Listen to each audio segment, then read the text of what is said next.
Welcome to the Golden Age of Cardboard podcast, where we remember a time when stacks of cards were held together with rubber bands and Mickey mantles were put in bike spokes.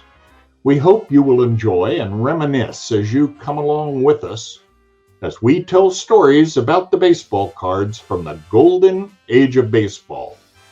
We will examine the state of the vintage baseball card market and talk to some of the greatest collectors in the hobby. You won't be hearing us talk about any chrome or shiny cards here. Now, to take you on this retrospective journey, here's your host, direct from the shallow end of the gene pool, my son, Mike Moynihan.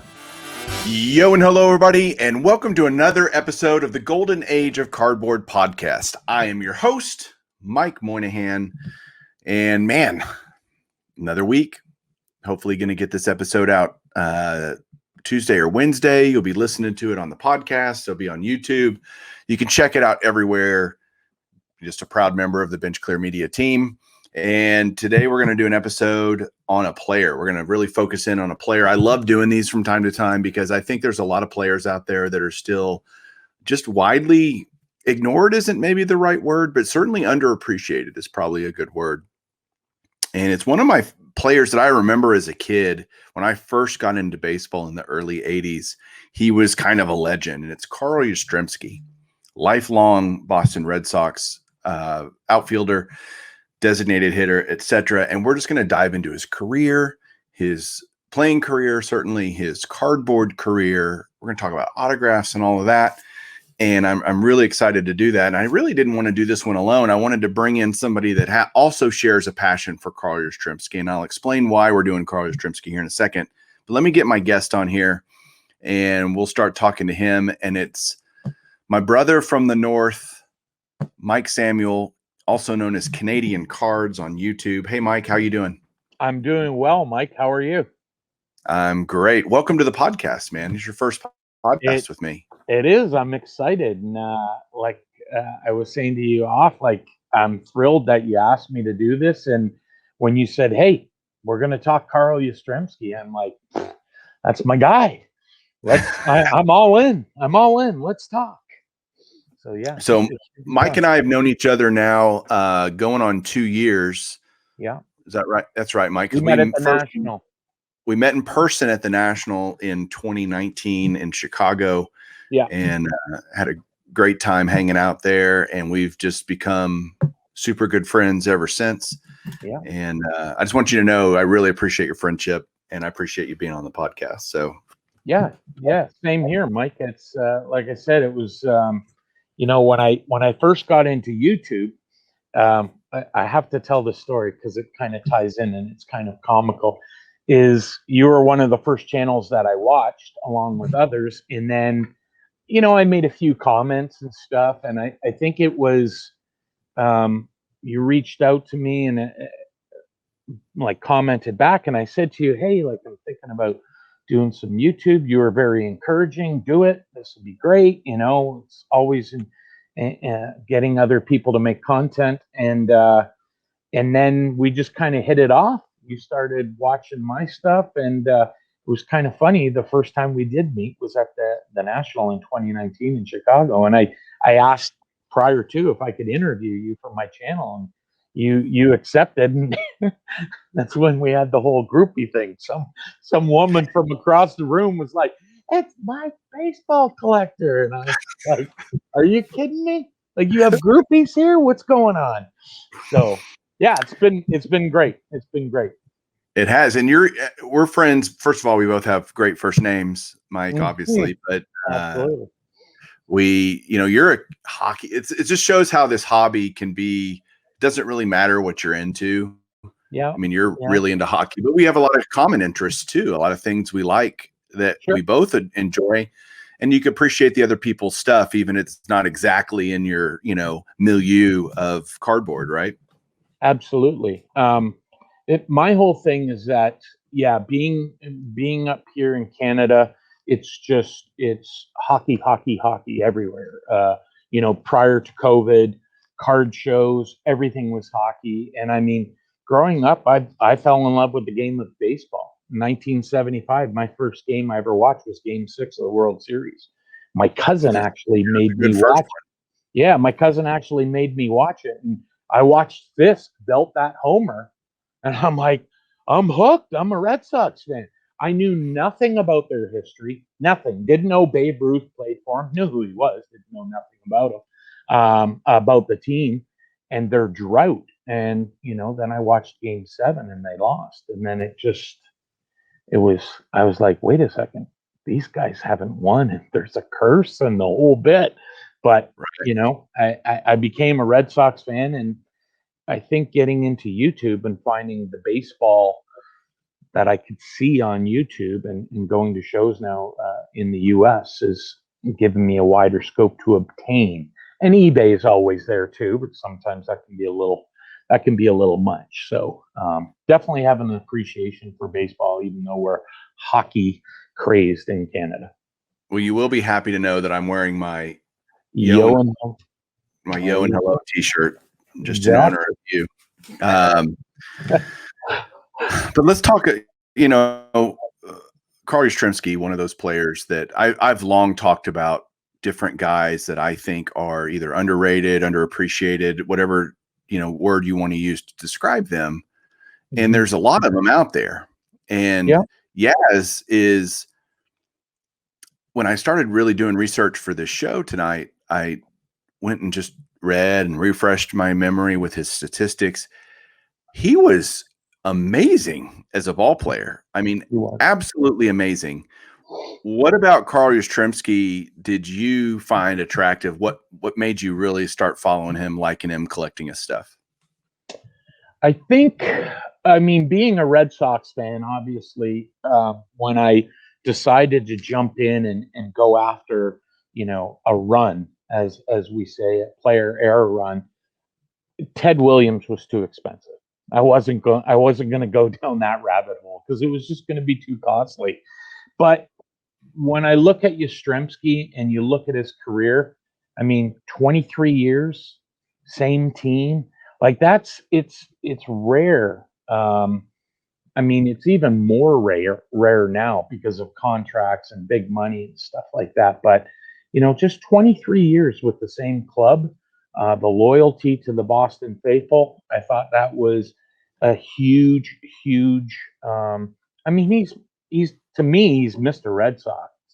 I know the Babe played there and then went on to play for the Yankees, and Ted Williams was there. But just to me, I think because it's more my era, to me, he just consummates what a Red Sox should be, If you've been in the hobby for more than a day, then you know how fast the sports card market moves. There are now more options than ever to buy, sell, and research your cards. One of the most frustrating hurdles in the hobby is the fees when selling your cards. Those other popular marketplaces, the ones with their average seller transaction fee of 10%, the ones that don't have the seller's interest in mind. Wait, what? Who would do that? Well, hold on to your horses.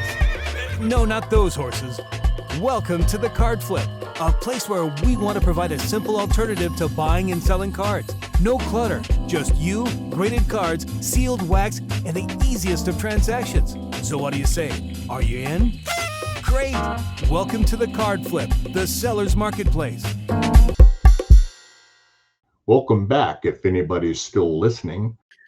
Yeah, so Yastrzemski started his career in 1960, right? And talk 61. about 61 actually was. You're right. Sorry, 61 was 60 Tops is his first card. Right. You're right. 61. He replaced at that time probably the greatest Red Sox legend of all time. Yeah. Ted Williams. Galloping around left field under the green monster. Yeah. And talk about pressure, right? Here you go. Here, son. Here, kid. Yeah. Go out and play left field. Replace the Splendid Splendor. Good luck with that. Let us know how you do. Right. Yeah. We'll be right here. Right. Hope you don't, hope you do all right, kid. Good luck with that. But he did. He flourished, right? He was Sure did. he was a 17-time All-Star in his career. Yeah, 18 times. I thought maybe I wrote it down wrong. I took some notes. I thought it was 18-time All-Star. 7 Gold Gloves. 7 Gold Gloves. He, actually grew up in Long Island, right? Yeah. In Southampton. Yeah. And I learned a lot. I told you this earlier off air, but I didn't know he went to Notre Dame to play basketball. How cool is that? Yeah, he did. And the one thing I found out too is that because of his contract with the Red Sox, he never graduated. He took business at Notre Dame but made a promise to his parents that he would, finish school, and he graduated with a business degree from Merrimack University in the Massachusetts area. And that didn't happen until 1966. A good 6 seasons after he left Notre Dame, he said, made that promise to his parents and still kept it. So, I mean, you can see there's definitely loyalty within him. He's a man of his word. The Red Sox gave him a shot. He stayed there for 23 years, told his parents, don't worry, I'm going to finish my degree. Took him 6 years, but he did it. So I think there's a lot of good character traits in Yastrzemski that, I think that's a bit of a draw towards him too. Yeah. And he was raised by, his parents were from Poland. I mean, Yastrzemski's one of the most unusual last names of any, super famous baseball player, like a Hall of Famer like Yastrzemski. And, for the longest time, I could never spell it. Now I can spell it because I follow it a lot more. And I have also completed the player run, that's the reason we're doing Carl Yastrzemski is I knew you had just finished the player run of it, all of his Topps cards and whatnot. I have just completed it as literally the other day, thanks to you, by the way, because you sent me my last 2 cards. I bought them from you that I needed. I'm going to show them here in a little bit. And I love completing player runs. It's so cool to see them all together and, then you lay them all, if they're in a box, they're not as much fun, but when you can pull them all out and show them in one fell swoop, it's very satisfying. It's one of those hobby satisfying things. Absolutely. Satisfaction that's unusual and very cool. So I'm telling, and the point of doing these is to get people to, I haven't really thought about Carl Yastrzemski before, maybe, or Rod Carew that I've done before, or whoever. Yeah. It's and it's this thing that I talk about a lot. A lot of us talk about it. Carl Yastrzemski's still alive. Yeah. And the time to do a player run, the time to get autographs, the time to do that when it's never going to be cheaper than when they're alive. Right. And we know this. Go ahead, Mike. No, you touched on that. And we know in this hobby too, Mike, is that, it's morbid to say, but it's just part of the hobby. Someone passes away, the cards skyrocket. I don't mind talking about Yastrzemski now because I'm done the run. You know what I mean? If anything, I might do some upgrading with it, but it's one of those you almost don't want to bring attention to what you're collecting for fear that other people will jump on, and then it's like, oh, now I've got competition on eBay or wherever you're getting your card, whatever source you're getting them from. You just kind of want to keep it under the radar. I mean, I haven't really, I show them off from time to time, but you're absolutely right. I did my tabletop showcase because of you, watch you do them before. So I thought I'm going to do them because just showing them one at a time doesn't really give it justice as to the full scope of what you got. And I mean, I included everything. I've got autograph stuff, and I've got multiple cards that are just raw and top loaders, and I've got magazines from the 60s with Yaz on the cover, and all kinds of stuff. So to put it out on my dining room table and just to look at it, I literally stood back and I was like, wow, like it's pretty cool just to see it all sitting there. Had a lot of fun doing it. So and refresh my memory. The last two, I can't remember which two they were that I sold you. I know one was a 67. What was the other one? The 76. Oh, So right. That's right. what I think we should do is let's go through his career a little bit, and as we do that, we can show different cards that we have. I've got a few here that I'm going to show. Unfortunately, if you're listening on the podcast, you'll just have to go to YouTube and check them out, but we'll describe them for you as best we can.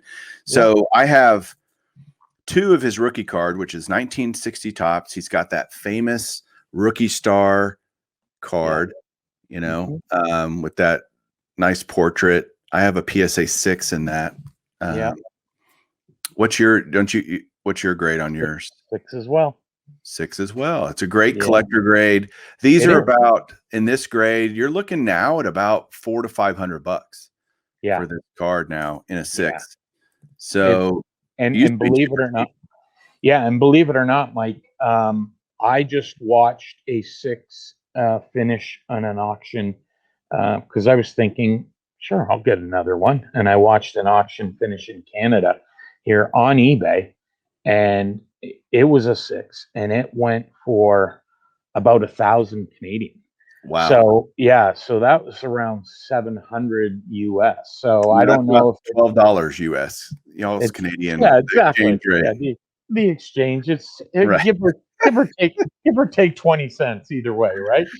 So it's definitely getting up there for sure. So his rookie card's certainly popular, and I would put Yastrzemski in this weird, not unusual completely type of dynamic within the hobby, but I would put Yastrzemski, Stan Musial, some guys like that in that wherever they like. Stan Musial played for the Cardinals his whole season.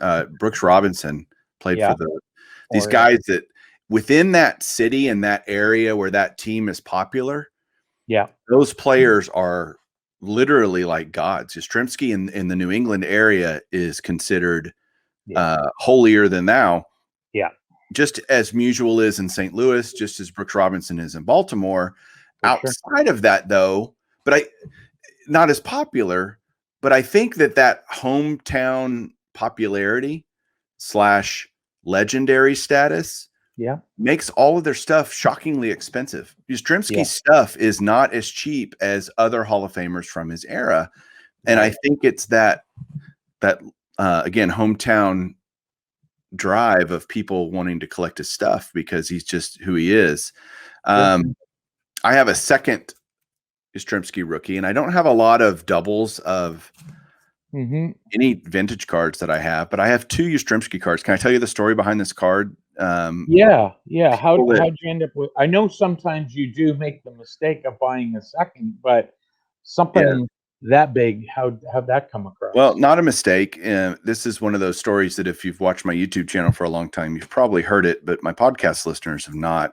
And when I was a kid, the 1960 Topps Yastrzemski rookie was the first vintage kind of big boy card I ever bought. And I bought this from a kid down the street from me and where I grew up here in Fort Worth.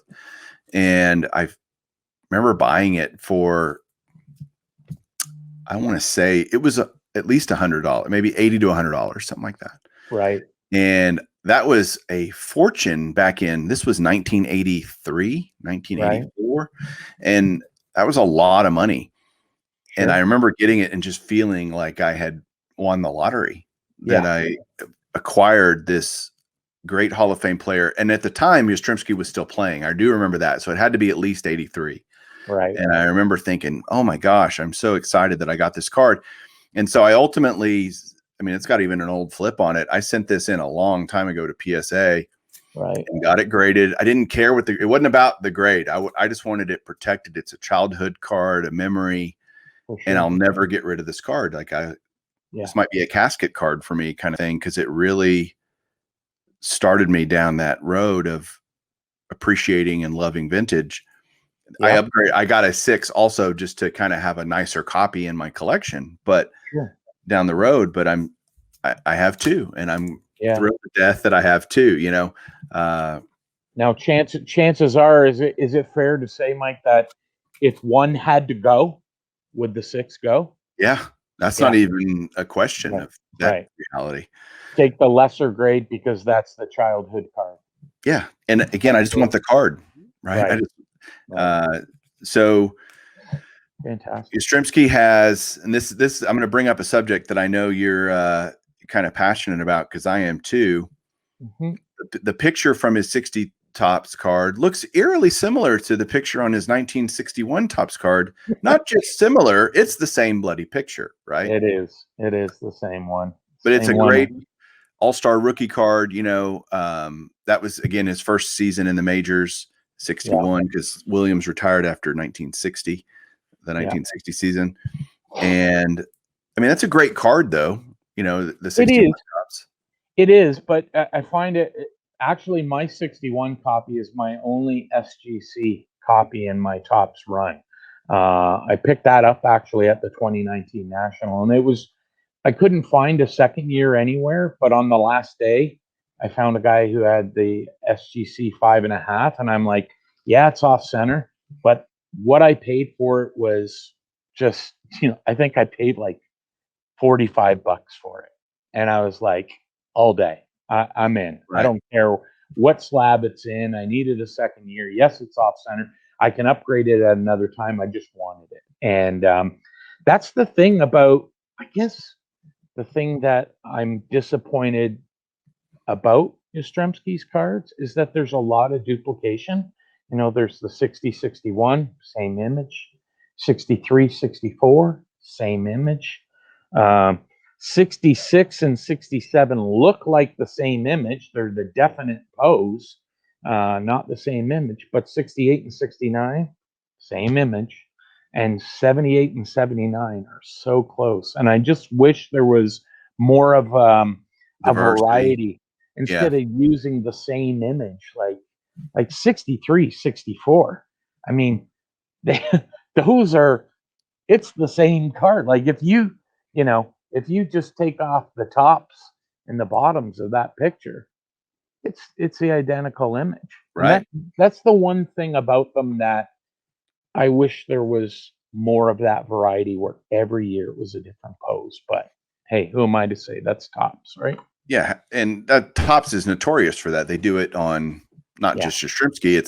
It was a common thing, and to me, it's just pure laziness. I don't know any other way to describe it in terms of how I feel about it. For sure. We can't go back and change it, but I agree with you. I think it's annoying at the very least, for sure. And lazy is how I feel about it. So, So in 63, Yaz really, his career starts taking off, right? He wins his first batting title in 63, I believe. Is that right? 63, 67, and 68 were his batting titles. So 63, he won the batting title. I love the 63 Tops, but one of the cards I really love that's a lot more affordable, I think, for people that kind of gets lost in the shuffle is his 63 Fleer. Yeah, very much lost.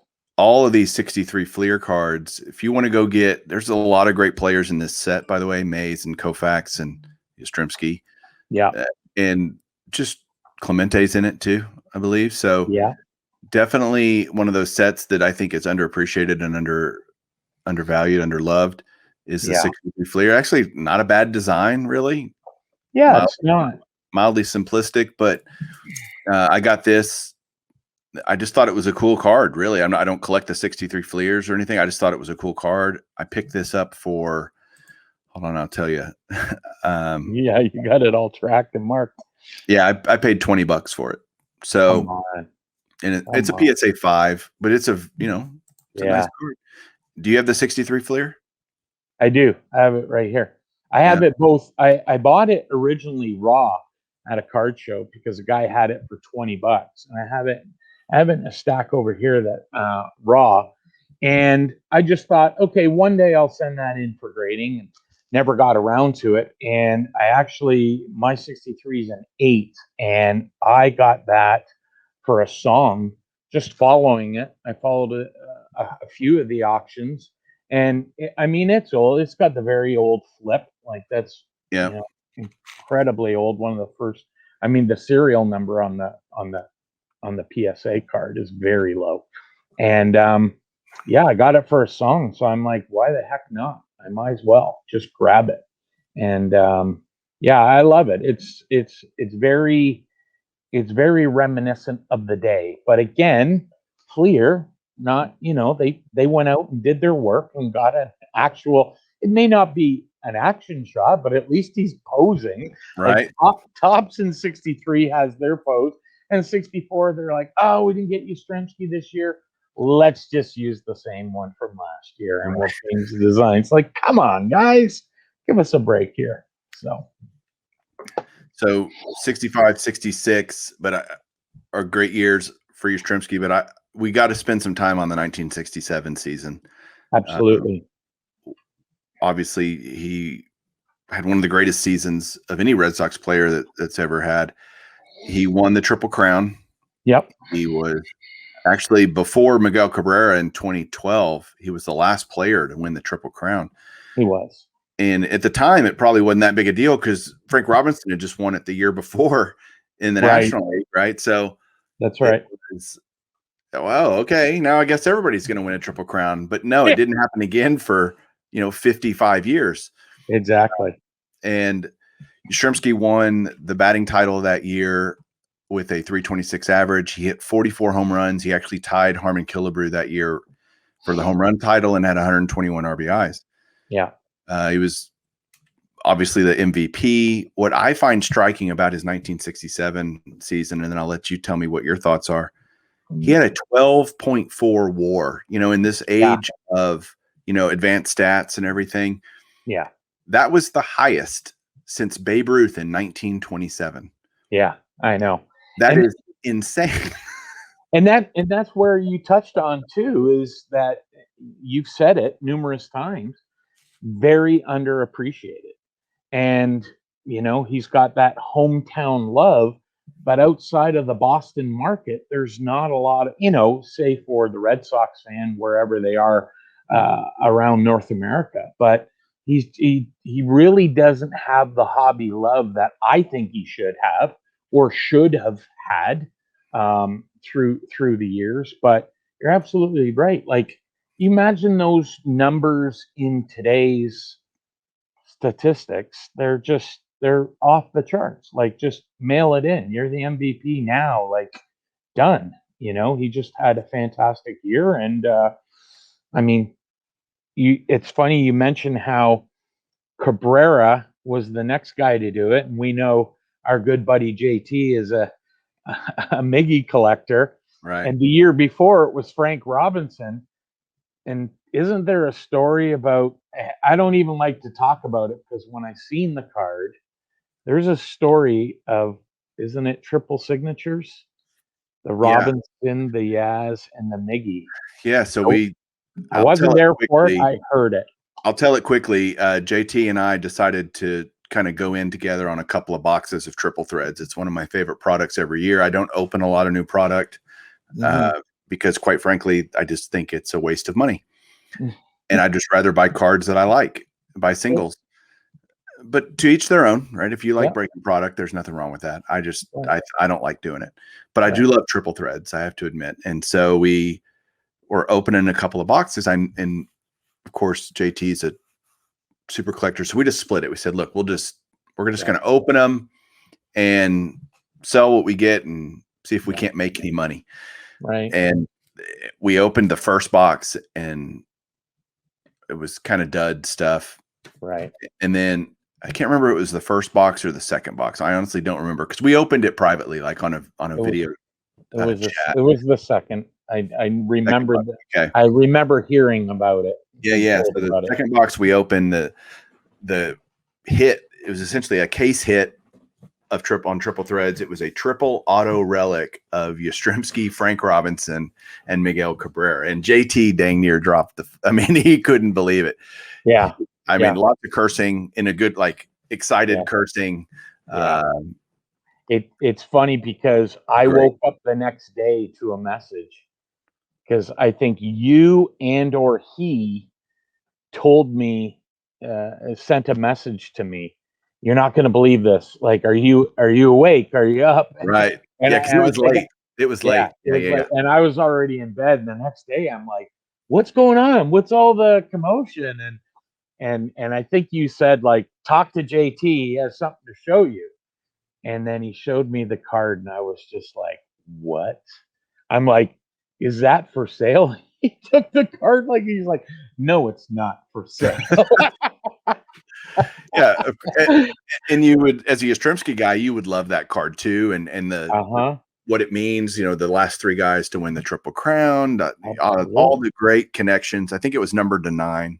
Wow. And so, needless to say, JT kept that card for his personal collection, and as he should, we worked out a deal where he got to keep that, and he should have kept the card. That was fantastic that he got to pull that. Yeah. But back to Yastrzemski alone, his 67 tops is one. I love this card. I love the way it looks. The 67, which is a very pricey Yastrzemski card, really. It is. And it's because it's a couple of reasons. It's his Triple Crown year, right? Everybody knows he won the MVP. And so it's just a very popular card for Yastrzemski. Yeah. And I have a 6 in that card. I just showed it, which I just got from you. Thank you. You had bought a collection of Yastrzemski stuff, and you were nice enough to help me fill my run because you already had a 67, right? What's your 67 is what, a 10 or something? No, it's a 7. It's a 7. Yeah, but you're right. But you and I both talked about this because it was one of the. I think you needed this in the 76. Right. I needed this, the 69, and the 71. So you needed 2. I needed 3. It became a situation where I found a guy a couple hours north of where I live, who was selling a bunch of Yaz slabs, and he had the 67. Now, I had already obtained my 67. I sent a picture to it. I remember you saying, I'm jealous. That's one of the ones.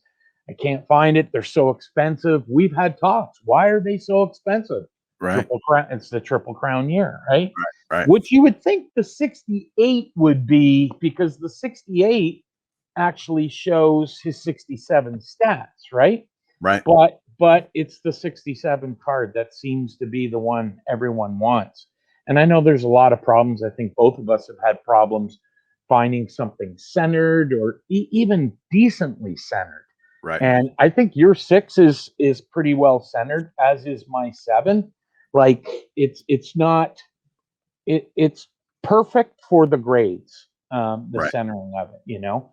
And the whole thing about it is it's just everyone wants the 67 card.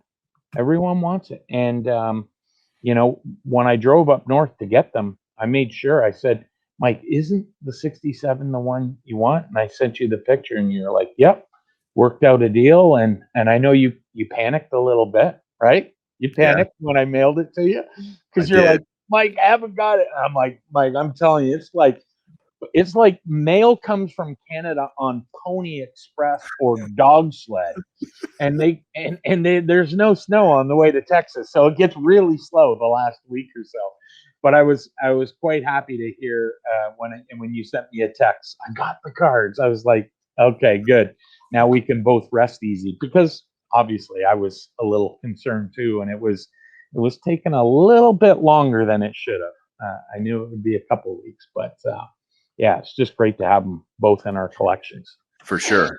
And then 68, Yaz wins a batting championship again. In fact, he won his batting championship in 68 was 301, which is the only time, or it's the lowest mark to win a batting title ever in Major League history.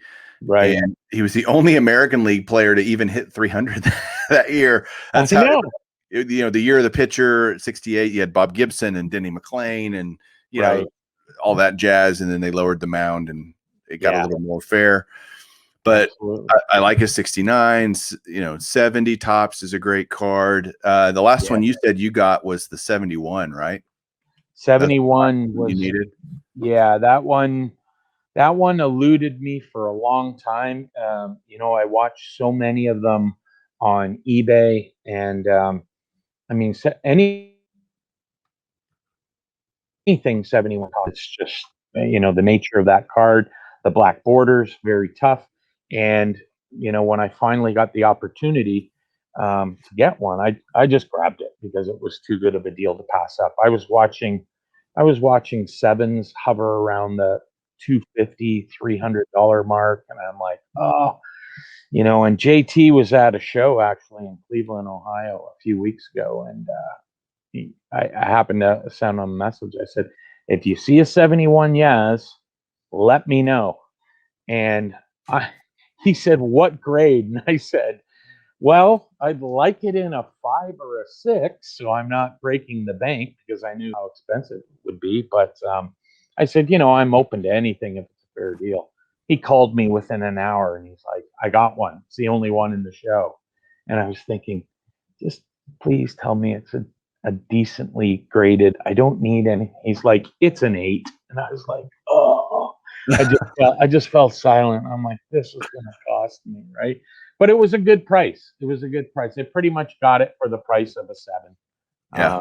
So I said, what's the guy's PayPal? And I sent the guy the money directly, and JT waited at the table and then handed it over and said, he just sent me the money. Here you go. So he said, I'm walking away. I got it. I was like, thank you.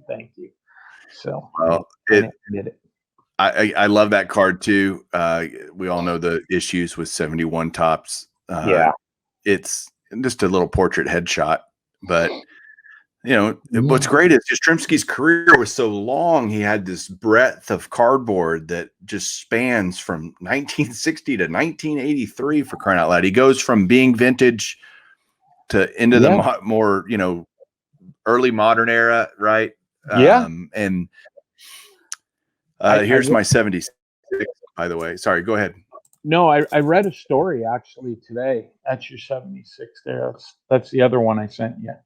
It is. I read a story today where Yastrzemski said that, he retired in 83 because he could see the numbers going down. He wasn't able to do what he could normally do. And he was 44 years old too, right? Yeah, but what he said was, had he had known that Roger Clemens was going to be as good as he would have in 84, he would have stuck around one more year. Yeah, I read that story too. Yeah. And I thought to myself, wow, that would have been really good just to have him around for another year. But I mean, it is what it is. I mean, he still had a great career. One more year. Sometimes I think athletes, they just know when it's time to go. And I'm kind of glad that he went when he went, because his numbers were really starting to drop off. And you don't want to see someone like that, holding on to a pipe dream and they just, I don't want to say embarrass themselves, but they're just not who they used to be, And Ted Williams, when he retired, why are you retiring? He said, or it was either Ted Williams or Joe DiMaggio who said, well, I'm retired because Joe DiMaggio retired at like 36 or something. And why'd you retire, Joe? He said, I can't be Joe DiMaggio anymore. Right. That makes sense, right? You look at what just happened recently with Albert Pujols getting released by the Angels. I think it's terrible, but I understand. And I know Pujols wouldn't have wanted to go out the way he did. He might get re-signed with somebody. We'll see. But to see a legendary player like that struggle is not the memory you want to be left with. That's not the taste you want to have in your mouth when they. No, you want the last bat home run, right? Was it like Ted Williams? Ted Williams hit his last bat home run. Wasn't there a couple other ones? Didn't Ripken on his last at bat hit a home run, or in his last game? Maybe Jeter. Did Jeter do that? I'm pretty sure. But one thing, like, again, going through that era of cardboard with Yastrzemski, he was in this era of, like, he has a 69 Topps Super, and he had, all these cool things that Topps tried to do besides just the regular base card. And one of them that I really love is I have the 77 Topps cloth stickers of Yastrzemski.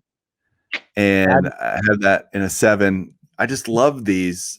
And if you get one in hand, seeing them online or whatever doesn't really do it justice. I mean, it's literally a cloth sticker, Yeah. and I just love them. I think they're so cool. I have Nolan Ryan and I have Carl Yastrzemski in the cloth stickers. Well, So that's one that I don't have for the Tops run. I don't know if that's going to disclude me because I have all the base cards. Yeah, as he waves it tauntingly at me. But it's one of those. I mean, there's so many other cards. I mean, I sit back and look at, okay, how many other items can I get for Yastrzemski? I mean, can I go after all the leader cards? Do I go after, the pinup poster and this and that? And I mean, the stand-up Yastrzemski is very expensive, very expensive. very, very expensive. Yes. Yeah. And I'm just kind of like, okay, I've got all his Tops base. You mentioned the cloth sticker. I have 177 cloth, and it's a former Red Sox Louis Tiant. That is my only cloth sticker from '77. So that's something that'll probably have to go on the next to find is the Yastrzemski cloth sticker. So, well, I bought it a little over a year ago. I paid $11 for it for a 7, just to inspire you to go try to find it. But with the boom now, it's probably 1,100. Right. So, right. So I better wait till it settles down before I go looking for it. So through the late 70s, Yastrzemski keeps playing. In 79, he goes over 3,000 hits for his career, ultimately ends up with 3,400 and change in terms of career hits. Huge number, but that's a huge number. 3,419. Yeah, that's a big number of hits. And not a ton of home runs, 452 for his career, but his last Tops card is 83, right? Yeah, 1983. A classic card. It's great. What disappoints me is he didn't have an 84 Tops card because you don't get the full stats on the Tops card. Right. But there's a consolation prize, and that's that he has an 84 Fleer, right? Right. And on the back of the 84 Fleer are all of his entire career statistics, which is, and what a great card too. If Yastrzemski's standing there smiling at Fenway Park in his home jersey. I mean, what a great fitting, like, I'm out. Yeah. Dropping the mic. That's mic drop. Yeah, absolutely. Yeah. It's another one. The Fleer and the Dunruss. I have yet to complete those, but that 84, his final, is one that's eluded me as well. I concentrated on the Tops run. I've got a couple of Fleers. I believe is it 84 Donruss or 84 Fleer? There's 2 of them. He has 2 cards in the 84 Donruss. I want 84 Fleer. Is it Fleer? He actually has 2 in the 84 Donruss because he has a Living Legends card with because in 83 you had Johnny Bench, Gaylord Perry, and Yastrzemski all retire. Yeah, there it is. Living Legends. Yeah. Yeah, that's the 84 Donruss one. And I do have the Fleer with Bench from 1984, but I don't have the Yaz. So one that I have to get for sure. And does he have an 84 Donruss base card or just that Living Legends card? I'm pretty sure I think 84 he has so he has the Living Legends. Now I'm pretty sure he has an 83 and then the 84 is the Living Legends, I believe. I have a checklist that is on my phone. No worries. Yeah. But so Yastrzemski, obviously first ballot Hall of Famer after he retires, 1989. 94% of the ballot he was on, which is, absolutely. And so he retires. The next thing I want to talk about, besides his career just in cardboard, is I like to talk about autographs because I love Hall of Famer autographs. It's actually one of my biggest passions in the hobby. Yastrzemski is one of those guys that is sneakily, is that a word? Sneakily? sneakingly expensive. Yes. Whether Very expensive. it's hometown, whatever, he doesn't sign a ton. There could be a whole lot of, variables that contribute to that. But I only have a few Yastrzemski. I need to look up. I can look it up and tell you. Why don't you show? I know you. I love his autograph, by the way. I love the way it looks. Yeah. I've only got 5 autograph pieces. 2 of which just came to me from JT. I picked this one up. I think these are the 1975 SSPC cards. Yeah. I don't know. I think we're just. I picked that up actually from Sean Tieford. Nice. Picked that up from him. He's known as the Chosen Roster now. Picked this up at the 2019 National Baseball Card Exchange deal of the day. Nice. $35. Wow. I was first in line for that because, those deal of the day, they only have so many. And I knew that was coming up. And I was like, I'm lining up for that. 2 other fantastic pieces I got, courtesy of someone I know in Texas. Both my Perez Steel Celebration. Yep, there they are right there. Those are just, I just think, like, I'm biased, obviously, because I'm a Yaz collector, but I just think they look fantastic. Like the red and blue uniforms with the blue Sharpie. I just really think it does it justice. And I think both of them are fantastic images. And then the only other autograph I got, and JT at the same show that he messaged me and said, I found you a 71. He said, I found something else. So, I mean, it's one of those things, I didn't go to the Cleveland show, but I spent a lot of money at the Cleveland show. Right. But he sent me a picture of this, and, I think I showed it to you, and you said, that's just, you have to have that. Like, it's a must have. It's actually a Game 4 ticket stub of the 1967 World Series. And it's autographed by Carl Yastrzemski. TC67 is the inscription, and it's PSA DNA. It's probably one of my favorite pieces. The only thing that would have made this better if the Red Sox won the World Series that year. But here it is, like Game 4 of the World Series, and the price on the ticket is $2. Like, come on. I know inflation and cost of living was a lot tougher back then, but I got to think $2 for a World Series ticket in '67 is still probably reasonable back then, even for a bleacher ticket. So, yeah, aren't you glad you picked that up? It's like, like I said, the ticket is in rough shape, but I think I like the fact that it's in rough shape. It looks like it's been used and it was stuck in someone's wallet, and, someone had it for years and somehow got it signed and slabbed up. And I mean, you can see through the back too, Mike, like the colors are coming through of the ink on the front, but it's just, I just love it. I just love it. And, fantastic. Fantastic. When I talked to you about it, you were like, Mike, you got to get that. And I said, I did. I got it. And that's an area of the hobby that I think is completely ignored, is signed tickets like that. Like if you got a ticket stub from Yaz's 3000th game or something and got things like that, to me are super cool. You've got the historic factor, just so many things that come together with a piece like that.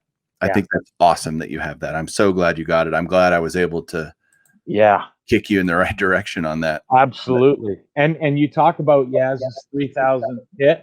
So someone I know up here has a ticket stub from his 3000 hit game. And we've talked about it and we haven't come to an agreement in price. I'm still kind of kicking tires and wondering whether I want to pay for it. And I mean, it's not overly expensive, but sometimes you have to look at where your hobby dollars are going. Right. And I'm just, I'm just kind of holding out, seeing if I can get a better deal. Maybe the longer I wait, maybe he'll be like, okay, I'll knock it down a bit. But something I'm definitely looking at. Well, if it makes you feel better, and I know you know a lot about my collection. I only have 15 Carl Yastrzemski. Yeah, I know. It's pretty lame. So, It's pretty lame. You better pick it up, buddy. weak, but his stuff is, again, It's sneakingly expensive. And It so, is. but I would tell you, it's not going to get any cheaper if he passes away. When he passes away, not if he passes. He's not immortal, Right. So when he passes away, Yeah. hey, get it now. We told you this about Hank Aaron. We told you this. I'm telling you about Willie Mays, about Carl Yastrzemski. So listen, this is 40 years in the hobby experience talking. I'm telling you, don't go to sleep on Carl Yastrzemski. Right. And that's I think a great sum up to this episode of. Yeah, I will say there's one card that I don't have here I'm waiting to come back from PSA DNA Slab. Is you and JT got me that signed Yastrzemski card 72, and I actually still have the JSA right here for it, but I thought it would look better in a slab. And so we bought that for you for Christmas. Yeah, you did. And it was fantastic of you guys to think about me. And so, I mean, that's off with Garrett getting slabbed through Slab City. So hopefully within the next month or so, that returns, and that'll go into the collection as well. Well, Mike, man, thanks for coming on the podcast. Thanks for, reliving our history of cardboard with Carl Yastrzemski and his career and whatnot. Tell everybody out there just how they can watch you and go watch your Yastrzemski tabletop showcase, etc., and catch up on some of your other stuff. Where can they connect with you? So Canadian Cards on YouTube. I'm also Canadian Cards on Twitter. At Canadian_cards on Twitter. And I also have an Instagram page too. Also Canadian_cards. I'm going to release my showcase around 5 p.m. Eastern on Friday. What would that be? The 14th? No, Thursday the 13th. 13th at 5 p.m. And I think yours is going to be somewhere around there as well. An hour after yours, Thursday at 6 p.m. Eastern. You can go see my tabletop showcase. I'm going to do the same thing, lay out all of my Yastrzemski cards and show them off to you guys and let you look at them. So check that out on YouTube. Again, if you're listening on the podcast, I hope you enjoyed it. I hope it makes you, when you get to work or wherever you're going, commuting around, that you want to go learn more about Carl Yastrzemski. That's the idea behind these types of episodes. Yeah. And again, Mike, you were a great contributor to helping people learn about the great Yaz. So thank you. Well, I appreciate you having me on, Mike. I had a lot of fun. And, maybe we can do it again when Rafael Devers is in the Hall of Fame. So in 2047, we're going to be doing we'll have Canadian Mike back on for the next podcast. I'll book it down. I'll write it down. You'll be good. And I still get the same appearance fee as I do now, right? It's still $0. That's right. Okay. Yeah. Then I pay better than anyone else in the business. Exactly. I mean, that's how I get all these great guests is my huge appearance fee that I dole out. Well, thanks again, Mike. Everybody out there, thanks for watching. And you know what I like to say, Mike? Keep collecting. Keep collecting. See you guys later. Everybody have a great one.